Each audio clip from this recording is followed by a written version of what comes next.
Jo he nascut a Marsella i tota la meva família és de la Provença. I aquí hi ha una llum molt especial.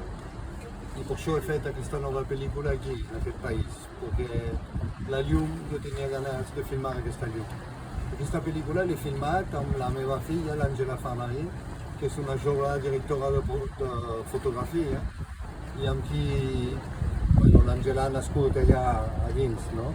Sempre m'ha vist amb una càmera i per això espontàniament s'ha posat a filmar de molt jove.